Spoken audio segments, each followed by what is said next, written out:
Hey guys, welcome to another episode of English Made Simple. This is episode 5, número 5.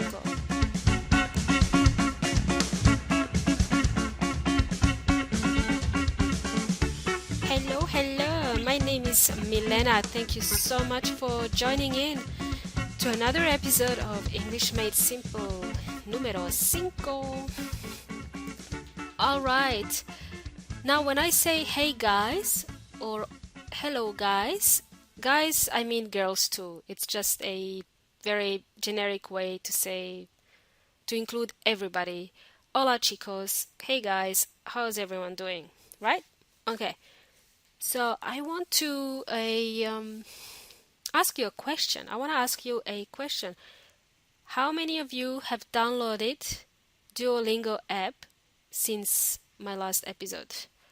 If you don't know what Duolingo is, it's a application or an app, applicación, that you download onto your smartphone.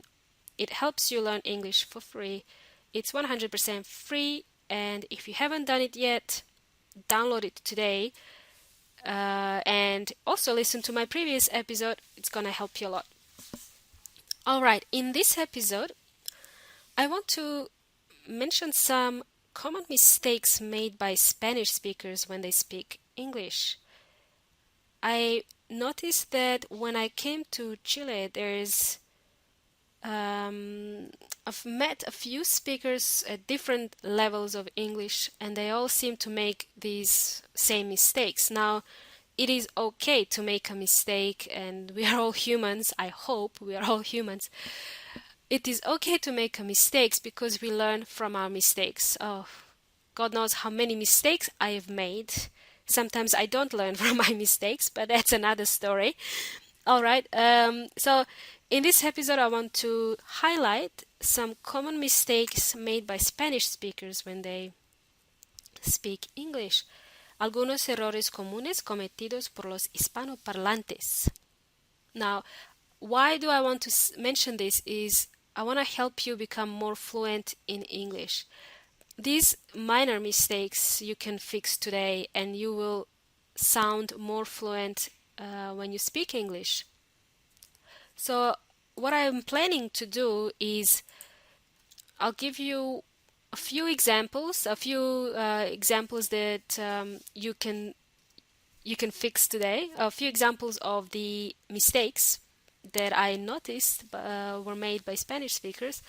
Now, for more examples, you can go to englishmadesimple.net, englishmadesimple.net, and you can download a free ebook that I prepared for you guys especially. It's only a couple of pages, it's not too long. I only put the mistakes, the examples of these mistakes that are the most common ones and the ones that I hear often.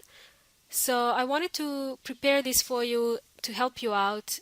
You can find out what they are in this ebook. You can fix those mistakes today. You can fix them very quickly, and it's going to make you sound more fluent in English. You're gonna be a rock star in English. Yay! Alright, enough of gibberish, enough of this chit-chat, Milena. Let's start with example number 1. Now, when I ask you, how old are you? When we talk about age, to say our age, when I ask you, how old are you? You need to respond and tell me, I am 30 years old. Well, I am not 30 years old. I'm not going to tell you how old I am, but here's an example. How old are you? You should respond, I am 30 years old. I am 20 years old. In Spanish, we use the verb tener. Tengo 34 años, for example. Oh, there it is. I just told you how old I am. Anyway, I am 34 years old. Tengo 34 años. But in English, we use the verb to be. So, if I ask you, how old is your sister? You need to tell me, she is 20 years old. My sister is 20 years old. So, does that make sense? Hopefully this makes sense. Remember that we use the verb to be. Now, the second example is the noun people. people, la gente.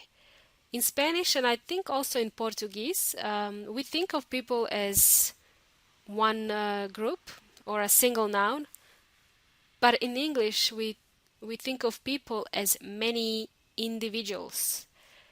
Because we think of people as many in English, we need to use the plural verb to go with the plural noun. So we would say people are nice.